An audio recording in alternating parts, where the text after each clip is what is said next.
Video ini merupakan bagian dari artikel yang ada di blog saya. Jadi buat kalian yang kebetulan nonton ini di YouTube, saran saya adalah dibaca dulu artikelnya. Karena di sini saya tidak akan menjelaskan lagi arti dari don't mind if I do. Di sini kita akan langsung nonton contoh penggunaan don't mind if I do dan kita akan melihat di situ dan saya akan menerjemahkannya langsung di cuplikan adegan itu beserta kita akan belajar kosakata yang digunakan di cuplikan adegan itu biar kita nambah kosakata bahasa Inggrisnya dan kita mempermudah juga untuk mengerti karena ada konteks kita bisa melihat adegannya seperti apa gitu. Sementara buat kalian yang memang nonton video ini karena lagi baca artikel saya terus ketemu video ini, saran saya deh langsung aja diterusin videonya. Oke, kalau begitu kita langsung aja lihat ke layarnya ya. Nah, cuplikan adegan yang akan kita tonton itu saya ambil dari film Suits. Kalian bisa nonton film ini kalau kalian langganan di Netflix. Kebetulan saya langganan di Netflix, jadi saya nontonnya di Netflix. Oke. Artikelnya, buat kalian yang belum baca artikelnya, linknya saya berikan di kotak deskripsi yang terletak di bagian bawah dari video ini. Oke, jadi baca dulu. Oke, kita sekarang akan langsung tonton cuplikan adegannya. Oke.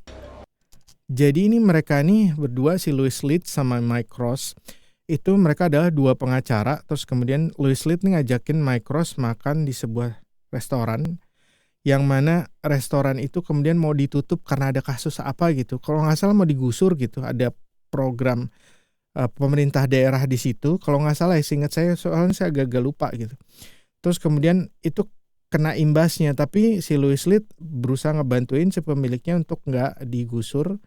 Karena itu restoran makanannya enak gitu. Itulah kurang lebih seperti itu. Terus kemudian si Louis minta bantuan si Mike Ross buat ngehandle juga ini untuk menangin kasus ini gitu. Terus Louis Litt ngajakin Mike Ross untuk makan di situ untuk nih lu rasain sendiri deh. Ini makanan enak banget gitu. Oke, kita tonton nih. Oke, si Louis ngeraktir si Mike makan. Terus kemudian si Louis ngomong well gitu. Di sini maksudnya ada well gimana gitu. Tuh, dia nanya, melihat mukanya gitu. This is the best steak I've ever had in my life. This is the best steak. Ini mereka cepet nih kalau udah film-film kayak gini ngomongnya cepet banget, normal.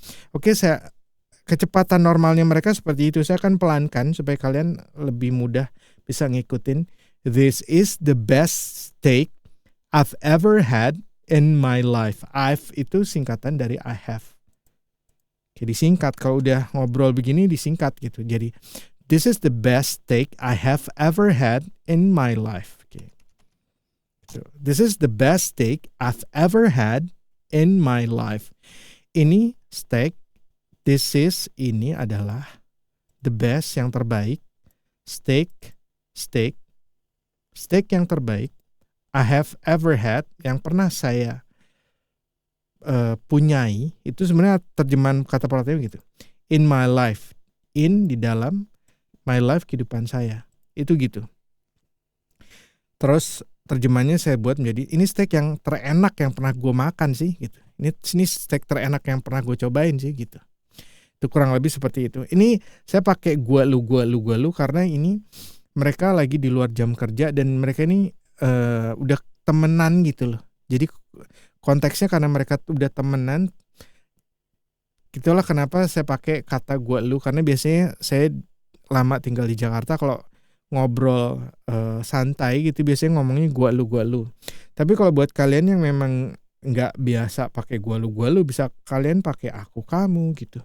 Ya silakan aja. Yang jelas konteksnya adalah walaupun mereka pakai just di sini nih obrolan santai gitu. Di luar jam kerja juga, bukan lagi meeting juga gitu.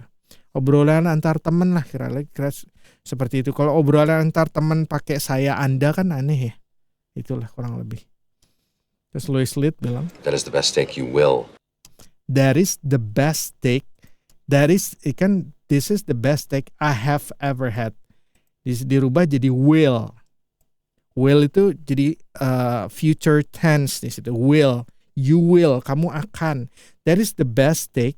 Itu adalah steak terbaik yang kamu akan pernah rasakan, punyai di dalam kehidupan kamu. Itu adalah steak terenak yang akan pernah lu makan dalam hidup lu, selama hidup lu gitu loh. Makanya dia bilang begitu karena kalau dia bisa bantu si restoran ini nggak digusur, dia kan bisa terus makan steak yang enak itu kan. Maksudnya itu, itulah kenapa dia pakai kata will dirubah dari have ever had jadi will. Jadi future, nanti kalau lu akan bisa terus rasain ini kok. Ever have in your life. You will ever have in your life. As much as I appreciate for once not having to eat my lunch from a hot dog stand. As much as I appreciate for once not having to eat my lunch from the hot dog stand, as much as sebanyak I appreciate, saya berterima kasih for not having to eat my lunch from, sebanyak saya berterima kasih untuk satu kali ini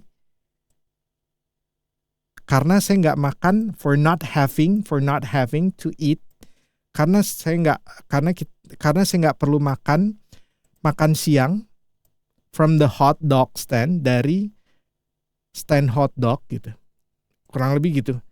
Ini agak susah diterjemahin kata per kata gitu, saya agak kesulitan nerjemahin kata per kata. Pokoknya kurang lebih gini, gue terima kasih nih karena kita nggak makan siang di stand hot dog. Itu gampangnya begitu, kurang lebih kalian akan langsung ngerti gitu kan. Gue terima kasih banyak nih karena kita nggak makan siang di stand hot dog. Biasanya mereka kalau makan siang di pinggiran gitu, di stand hot dog pinggir jalan.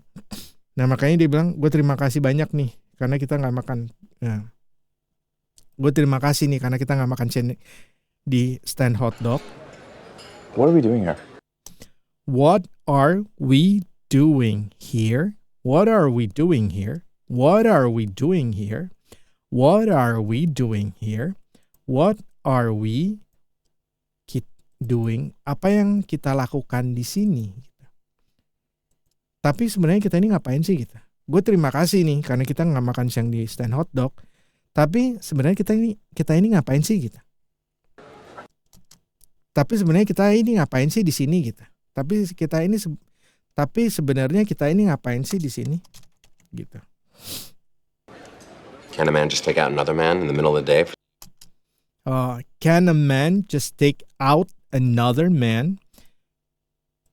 Can a man, tidak bisakah seorang pria just take out, hanya mengajak keluar another man, pria yang lain, in the middle of the day, di tengah hari atau di siang bolong, for some steak, untuk steak, beberapa steak, and some wine, dan beberapa anggur atau wine, and some cheesecake, dan beberapa cheesecake, that's gonna knock your socks off, yang akan menjatuhkan kaos kakimu gitu. Maksudnya apa sih? Di sini sebenarnya knock your socks off itu idiom, tapi kalau diterjemahkan sebagai kata per kata artinya gitu, menjatuhkan kaos kaki. Kata per kata Tapi maksudnya knock your socks off itu maksudnya membuat lo terkesan gitu. That's gonna, yang akan membuat lo terkesan, itu maksudnya itu. Tapi kalau diartikan kata per kata ini jadi aneh. Makanya kalau kalian mengartikan kata per kata terus jadinya aneh, ini kayak gak masuk akal deh. Masa sih artinya gini? Apa maksudnya jatuhin kaos kaki? Bukan ini nih pasti nih. Bukan itu sebenarnya. Nah biasanya idiom tuh kayak gitu.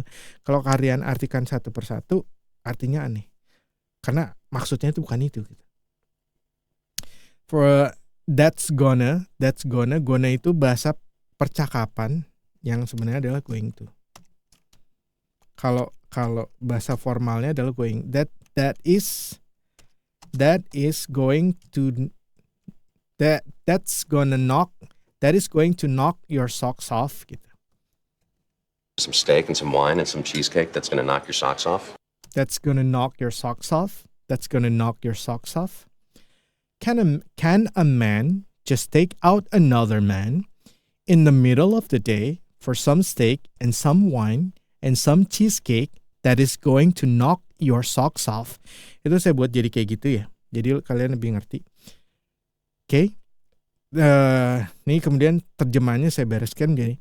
Emang gak bisa ya kalau cowok ngajak sama cowok di siang bolong kayak gini untuk makan steak, minum wine, dan makan cheesecake yang bakal ngebuat lo teringat-ingat selalu gitu. Maksudnya cheesecake-nya tuh enak banget gitu. Some men could. Tuh dia ini cheesecake-nya ditawarin nih. Some men could. Beberapa cowok sih bisa ya gitu. But I think you and I both know that you are not one of those men. But I think you and I both know that you are not one of those men. Tapi saya pikir kamu dan saya, kita berdua tahu bahwa kamu bukan salah satu dari pria tersebut gitu. Bisa sih, tapi kita berdua kan tahu kalau lu itu bukan tipe cowok yang kayak gitu. Itu kurang lebih saya beresin jadi kayak gitu, jadi lebih mudah untuk dimengerti. True that. True, benar itu, benar sih gitu. Want some more wine? Want some more wine? Want tuh mau beberapa anggur lebih gitu. Itu kayak gitu terjemahan satu persatunya ya. Mau nambah wine-nya nggak gitu, tapi gampangnya begitu. Don't mind if I do. Don't mind. Nah, di sini disebut ucapkan don't mind if I do. Don't mind if I do. Boleh gitu. Kita artinya adalah want some more wine? Don't mind if I do. Mau nambah wine-nya nggak? Boleh. You gotta try this cheesecake. And you gotta try this cheesecake. You gotta try itu ininya you've got to sebenarnya. Bentuk formalnya tuh gini. And you have got to. You have got to try this cheesecake. Terus lu kudu nyobain cheesecake ini. You have got to.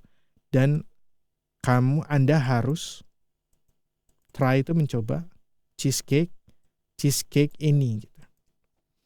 And you gotta try this cheesecake. Terus lu kudu nyobain cheesecake ini. No, Louis, I'm fine. Oh no, Louis, terus dicekokin. Enggak, Louis, gua gitu. Gitu dicekokin. Jadi don't mind if I do itu di sini untuk menerima ketika ditawarin makan atau minum, terus dia nerima gitu. Jadi kalau di bahasa Indonesia tuh kita nyebutnya seringnya boleh. Udah gitu aja. Gitu ya.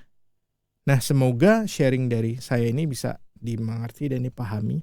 Dan itulah kenapa saya lebih suka belajar dari cuplikan-cuplikan ini karena gampang ngertinya. Oke ya, kalau begitu sekian dulu sharing dari saya. Semoga bisa bermanfaat dan semoga juga nggak bingung gitu. Kalian bisa nonton filmnya dan kalau kalian belajar dari film coba dianalisa sendiri aja. Oh ini artinya apa sih? Karena kalau ada konteksnya kayak gini kan walaupun kalian nggak ngerti, oh ini maksudnya ini, oh ini maksudnya ini. Itu cara yang enak buat belajar bahasa kalau menurut saya. Oke, kalau begitu sampai ketemu lagi. Talk to you soon and bye now.